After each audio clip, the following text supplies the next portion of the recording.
special event today with her presence. Okay. Lynn is the owner of Lynn Madison Seminar, a full-service company. Don't you think probably won 600,000 from this? Don't don't answer that. Don't answer that. Sorry, I'm so sorry. Lynn is the owner of Lynn Madison Company, Lynn Madison Seminar, a full-service training and development company devoted to advancement of professionalism in the field of real estate. Her credentials include, they are like two. Yeah. 2016, she was the president of Main State Organization of Realtors with 18,000 members of the association. Facing in our industry right now. And I have been referring to these all along, and it's really just one big thing, but it's got a lot of little moving parts to it, as a paradigm shift. A fundamental change in approach that causes the old ways of thinking and doing things to become irrelevant. And we've all been through paradigm shifts in our lives, and we all know we came out of the other side of it probably better off than we were when we went in, because the change is usually for the better. So this is going to be a little tough for us to deal with for a while, but it's something that we're going to have to look at. So hang on one second. There we go. So that's weird, because there should have been one slide before that. All right, let me just go back to this. Let me leave it blank for a minute. Okay. So as you may remember, in 2019, there was a lawsuit filed against the National Association of Realtors, 20 MLSs, and 4 of the largest brokerage companies in the country. And that antitrust lawsuit was filed on behalf of sellers who are claiming that we forced them to pay buyer brokerage compensation without giving them any chance to negotiate that. It goes on in that lawsuit to say that they believe that buyer brokers have no value in a real estate transaction. The actual, because I've seen it, the actual case itself says, now that all of the listings that are available are on the internet, there's no need to have a buyer broker. And that the only reason that we're paying buyer brokers compensation in the MLS is to, my words now, not theirs were too lawyerly, to pad the pockets of our fellow realtors by giving them commission when they really don't deserve it. And it goes on to say that the other problem is we won't show those listings unless there's at least some amount of compensation being paid, and the more they pay, the more likely we are to show it. There is not a lot of truth in all of that, but when you have the 8 most prestigious, from what I've been told by my attorney friends, the 8 most prestigious antitrust law firms in the country all banding together to file lawsuits, we're in trouble. All right, so some history of what's happened. So that happened in 2019, and in all honesty, COVID slowed it down. Does that make sense? So in 2020 and 2021, the courts were closed for the most, so it just slowed everything down. In July of 23, that should have been 22, not 23. Yes, you caught it too. I found it before you did. Nanny, boo-boo. No, you found it too. I just looked at that and went, well, that couldn't have happened. So in July of 22, the plaintiffs, that's all of these people, and by the way, this is called the moral case. Not as in morals, it's just the name of the person who filed. They made a motion for class action certification. So now what they're saying is they want to speak on behalf of all sellers who sold their houses, not just the 4 or 5 people who were named in the case. So after that happened, that's correct. It was March of 23. The plaintiff's motion for class action certification in the moral case was granted. This is now a class action lawsuit. And this lawsuit is now speaking on behalf of tens of thousands of sellers. And there it is, an NAR, and it was Berkshire Hathaway. I want to give credit where credit is due. NAR and Berkshire Hathaway filed an appeal to declassify it from being a class action. And the federal court denied the appeal. It's going forward as a class action lawsuit, and it's going to be a mess because it includes all home sellers who paid a commission between 2015 and 2020 to a brokerage company that was affiliated with one of those 4 brokerage companies, and in connection with the sale of residential real estate, if it was in one of those 20 MLSs. Now, I will tell you that MRED is not one of those MLSs. So it's nothing that any of us have to worry about firsthand. But if this turns into a class action lawsuit and NAR has to pay it, we do have to worry about it. And that is not what we think is going to happen.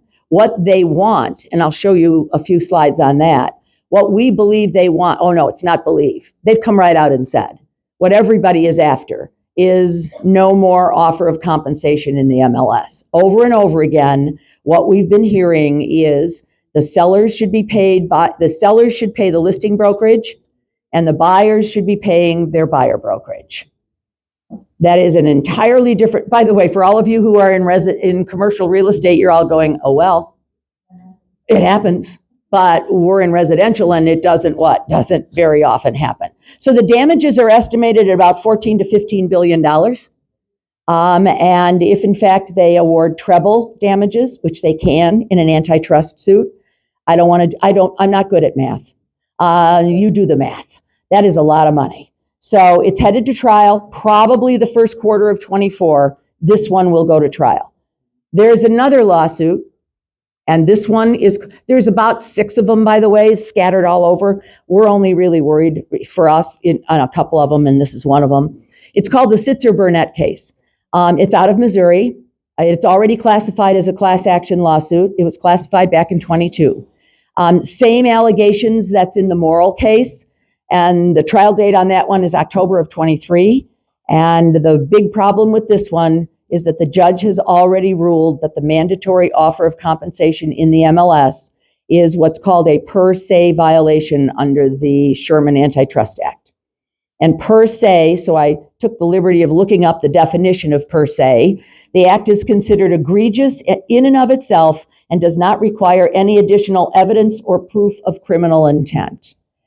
And it means that we, the defendants, cannot bring any evidence into the court to defend the offer of compensation in the MLS as being in the best interest of the consumer.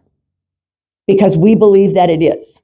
We believe that it helps the sellers get their homes sold and it helps the buyers buy homes, because we have a lot of buyers who don't have an extra 2.5% or 3% to be paying their buyer brokerages themselves. So this is scaring us even a little bit more right now than the big one is. Because if this goes through, it's going to set a precedent for the rest of them. So we need to keep an eye on it. It's going to happen. It will get appealed. I can almost guarantee that. I'm not speaking for NAR, by the way, because NAR can't talk about this very much. So, and I think I want to say that to you guys. They're being sued, monumentally sued in huge lawsuits over something that we've all been doing for many, many, many years. And I don't think any of us were ever trying to mislead the consumers about who pays what, but we were. Because many of us were saying to the buyers, use a buyer broker, it doesn't cost you anything. Well, wait, I'll talk about the Department of Justice in just a moment, how they feel about that sentence. So here's the situation. If this comes to pass, it will change what we do. And I'm just going to start by saying, you're going to need to be using a buyer representation agreement with your buyers. And I know that is not going to be an easy thing for a lot of us to be able to do. But they didn't ask me to come here to blow sunshine up your skirts. So it's not going to do us any good for me to stand here and say, oh, everything's going to be fine. Nothing's going to happen. You're going to be good. This is all a bunch of hooey. It's not. It's a bunch of hooey, but we're going to lose. There's nobody out there that thinks this is going to go in our favor. So here's the DOJ. So in 2020, the Department of Justice, who is in charge of the Sherman Antitrust Act, they filed a suit against NAR. Theirs was more on behalf of the buyers. There were 4 things in that settlement, and we agreed. We're all realtors, NAR agreed to their settlement. Well, it's not something you usually do, is argue with the DOJ.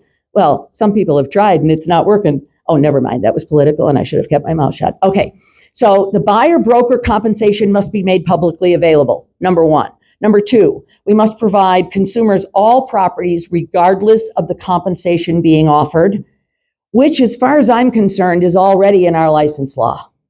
Our license law says that we must put our clients' interests ahead of everyone else's, including our own. So if anybody is showing property to a buyer or eliminating showing a property to a buyer because we, as the agent, don't like the offer of compensation, I'm sorry, I don't want to speak for Lori, but I'm going to say you're in trouble because you're not supposed to be doing that in the first place. But they felt that it was happening. Oh, come on, guys, it's happening. We know that it's been happening. So we got to knock it off. Okay, 3rd, buyer agents cannot represent their services as free. And the 4th one is we cannot limit lockbox access to only MLS members. What that means is that any licensee who might have a buyer for our listings, we cannot any longer circle the wagons around our listings in our MLS and say to the non-realtor licensees, you go home, you can't sit with us. We have to, with our seller's permission, make sure that we do have to allow them to show the property. It does not mean that we have to allow a non-licensee to show our property. So, and that's the rumor that's out there, is that that the DOJ said that non-licensees get to show our property. That's not what they said. They said we have to allow lockbox access to licensees who do not belong to the Realtor Association or to our MLS, provided our sellers are wanting us to do that, okay? So asking your seller, if you're using the Main Street listing agreement, we got it on there for you because we want to ask the seller's permission at that time. So I've been meaning to ask Lori this question, and I don't want to put you on the spot because the answer can be, I don't know off the top of my head, okay? How many total real estate licensees do we have in the state? So brokers, we have about 56,000. Okay. Managing brokers, we have about 15,000 roughly. So somebody add that up. 15. 72. Thank you. Hey, when I got elected as treasurer at Main Street, I gave what is now historically called the Brussels sprout speech. And I thanked everyone for, some of you were in the room, and I thanked everyone for putting me in the position of someday being your president. And I said, and you didn't put me here to be your treasurer, because the left side of my brain is the size of a Brussels sprout. And I think that the parentheses on a what are those things called? A statement of something from the bank, whatever. I don't know what those even mean. So math's not my thing. I stay in my lane. So we're looking at what? 72,000 licensees and roughly what? 51,000 realtors. So you're out there with about 20,000, roughly 25,000 people in this state who have a license, who might have a buyer for your property, that we should not be shutting them out of showing our listings. So I don't even have a problem with that because I think we should have been allowing them to show them all along. But the DOJ said, yeah, now you have to. Okay, so the DOJ wanted to amend the judgment to allow for future issues. So they gave us a judgment, NAR agreed, we changed some policies, I'll talk about those in a minute. And then the DOJ said, now wait, we got more. But wait, there's more. And they wanted to amend at what they gave us. In July of 21, the DOJ withdrew the settlement because they wanted to add more stuff. We had sued them and told them, no, NAR sued them. I got to give them credit for that, don't you though? The NAR sued we didn't win, but we tried. I mean, sometimes it's the effort. Sometimes it's the effort. We literally had to take them to court to try to enforce what they had already given us. So they withdrew their complaint because they said, no, we want to add stuff. So we're going to withdraw this one so we can come back with one that's got even more stuff on it. So then NAR filed a petition to enforce the original settlement. And in January of 23, the court ruled the DOJ had to honor the original settlement. Yes, We did win that until in March, the DOJ filed an appeal to overturn the court ruling. That still hasn't happened yet. I haven't heard anything else. It's still in the courts. Guys, this is a mess. This is, the DOJ wants to add. So what does the DOJ want to add? They want to make us eliminate the participation rule. And the participation rule is the rule in the MLS that says when you put the listing in the MLS, you are required to offer compensation. Now, granted, the compensation can be $1, but it's still, you have to offer compensation. That's what that's called, is the participation rule. The DOJ thinks that's adding to I would almost say they think it's the reason why we've got all these, why they think we shouldn't be doing this, because we're padding the commission. They also want to change the clear cooperation policy. That's the policy that's in the MLS systems that says when you take a listing and the listing goes public, that means you put a sign in the ground or you start advertising it on Facebook or anywhere. Doesn't make any difference, anywhere. It must be in the MLS within 24 hours. And the DOJ is also questioning that. They seem to think that it should be okay for you to have pocket listings in your office. I'm sorry, call it what it is. That is exactly what they're saying. Is that, and that's because there's a couple of brokerage companies out there who keep petitioning them to say that you guys are all picking on them because you won't you're making them put their listings in the MLS. Within 24 hours. Why do we do that? Because we believe that's in the best interest of the consumers. It's in the other, if this goes through, we're back to where we were before we had an MLS. And back then, and none of us in this room probably remember that, but the buyers had to go to every real estate office in town and work with a different person in every office in order to see all the listings because nobody was sharing their listings with anybody. I don't think forget about whether or not that's good for us. It's certainly not good for for the consumers. But that's where what the DOJ is all about. So there were two changes made to the code. We did talk about these last time. I just want to remind you that MLSs must include the offer of compensation in the data feed that goes from the MLS to your websites. So wherever your brokerage company tells MRED to send your listings, in that data feed is now the offer of compensation. Whether or not you are publishing it on your website is your choice. You don't have to, but many, many, many brokerages are. We know that Redfin is, we know that Zillow is, and we know that there are numerous other brokerages that are. However, where is it? That's dated, what's the date on that? February of 23.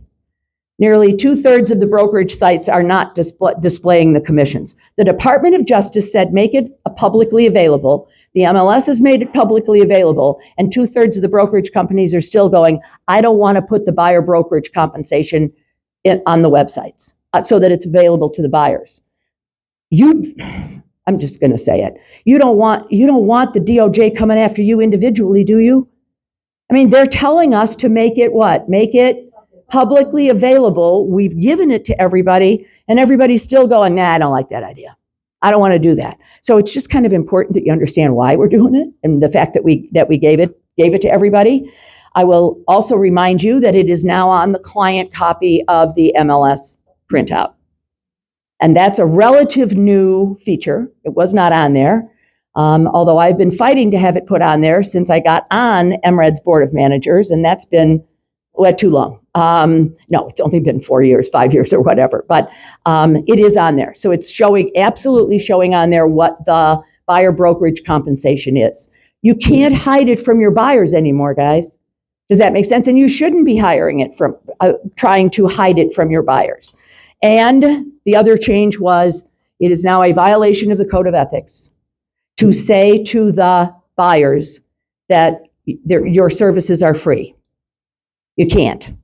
It says right there, realtors must not represent their brokerage services are free to a client or a customer if they're getting any money from anybody for what they are doing now. You can still say you do a free market analysis. And we do, most of us do. Seller wants to know what their house is worth, we'll do a free market analysis. But what it means is you cannot say, we do all of this for you, Mr. and Mrs. Buyer, and it doesn't cost you anything. May I also suggest to you, why would you want to do that? Because you do know what people think of something that's free, that it's useless, that it's interchangeable, that it's not worth anything. I think it's a really, really bad thing to have been saying to the buyers from the get-go. But there you have it. Oh, unless, of course, you are working for nothing and actually running a charity home finding service. And if that's what you're doing, then you can say your services are free. But I'm guessing that's not what any of us are doing. So we need to be very careful. Now, I wanted to share something with you from the Consumer Federation of America. I know you can't read that, so it'll help if I put the bigger picture up there. This is literally what's on their website. CFA believes commissions on home sales are higher than in other countries because of collusion between seller and buyer brokers utilizing proprietary multiple listing services. How does that sound? And then it goes on to say CFA supports the complete separation of seller and buyer brokerage, with home sellers and buyers each negotiating and paying for their services separately. That is where we're headed, guys. Because if we lose these lawsuits, that is exactly what it's going to be. It doesn't mean you're not going to get paid. It means that as a listing agent, I will negotiate my commission with my seller and I will give them my value proposition, and this is what I'm worth, and this is why I'm worth it. And with the buyers, I'm going to do the same thing. Mr. and Mrs. Buyer, this is what my job, Mr. and Mrs. Buyer, is to help you find the right house at the right price, in the right terms, and get your transaction to the closing table. Let me show you how I do that. And let me tell you why I'm worth every penny that I'm asking for. The buyers will always have the right to ask the seller to pay that compensation. We cannot use the sales contract to ask the listing office to pay us more money. But the buyer and the seller can do, the Code of Ethics does not oversee what the buyers and sellers do, neither does the license law. So if I have a buyer representation agreement with my buyer, that he agrees that I get X percent, and you're only offering Y percent, and let's just say Y is 2% less than my X. Does that make sense? It's 2%. Can my buyer now ask your seller to pay that additional 2%? And the answer is what? You betcha. And it's even happening right now. It's happening right now because we've got a lot of people using buyer representation agreements, and we've got a lot of listing offices thinking that because the market is the way it is, that the stingy little brats can just throw us a pittance and we'll all go running after it like a dog that hasn't eaten in a month. And I know, and all the listing agents are going, oh, that's rude. No, it's not. It's true. It's true. So why are you working for that? I started using buyer representation agreements a bazillion years ago because I was tired of having listing offices tell me what my value is. My value is what my buyer thinks my value is, not what you perceive my value to be. So I just wanted to tell you that there is another MLS in Seattle, Washington, that has since 2019, since all of this started, they have changed their rules and they now allow the listings to be put in the MLS with zero. So there is no longer at this MLS a requirement that there be an offer of compensation in the MLS. In the very beginning, there was an increase, obviously, of properties where they said, we're not going to pay you. But at the last time we talked to them, it was less than 0.3% of the listings in that MLS that had zero. So when you're all worried about we're going to end up with zero, I don't think we are. I really don't. And I don't know, I didn't look, but let me just leave it. Don't worry about the percentages right now. Effective June 1st, you know that you can now put a listing in the private section of MRED, and there is no requirement of compensation. So you can put one in there at zero, but you can always put it in there at $1. Can I just ask you, is there a big difference between $1 and zero? Yeah, 60 cents. I do know that. I can do that math. Pradeep, are you proud of me now? I can do that math. But seriously, what difference does it make? Although I did see one the other day that was $1 of compensation minus 250. I called the managing broker and said, hey, what's up, Doc? What are you doing here? It's like, how you going to, so I sell your listing and I have to write you a check for $249? So you're going to see a lot of crazy stuff. until we get all of this kind of figured out.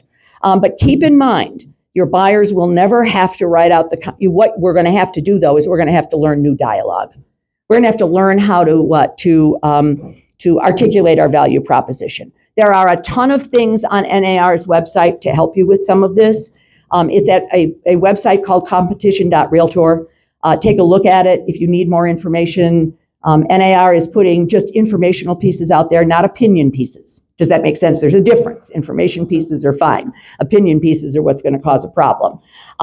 So this is what you need to look at for the future. How will you explain compensation to the sellers and get them to understand that it is still going to be in their best interest for them to offer compensation to the buyer brokerages, because the buyers don't usually have the money to pay it themselves. How will you get paid as a buyer brokerage? You're going to need to have a buyer representation agreement. Because if there's zero in the MLS, what are you going to get paid? Well, if there's zero in the MLS and you show the house and you sell the house, you get what? There you go. You got it. You can do math. And how is all of this going to change what you do with your clients? We have to change our dialogue and be way more transparent about how we get paid, who's getting paid, and how all of that affects our clients. So the DOJ settlement included 4 items. We've talked about all of those. I want to just say this. Were you going to talk about the broker-to-broker compensation agreement in any way? All right, so then let me cover it very quickly. When you have a non-realtor who wants to show your listing, they do not have to abide by the code of ethics. They do not have to participate in an arbitration hearing if we have a procuring cause problem. When that broker, who is not a member of our MLS and is not a realtor, wants to show your listing, I will tell you that we at Main Street have a form that you can use that not only offers the compensation to that brokerage company, but in that agreement, it says that that brokerage company, when they sign it, are agreeing to go to arbitration if the situation arises. Because here's what could happen.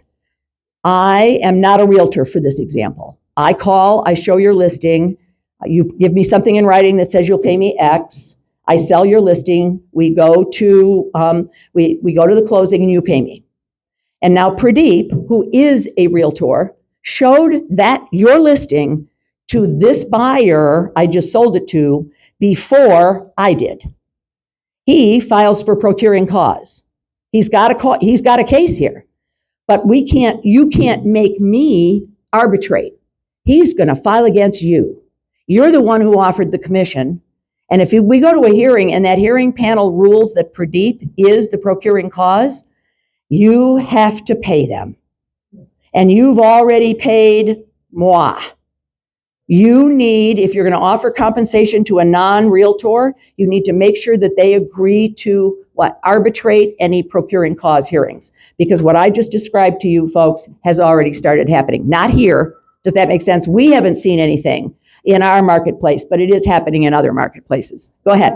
So while we have to cooperate, Yes. right, as long as the seller agrees to that, to allow for the showings, do we have to, with this compensation form, what if the non-realtor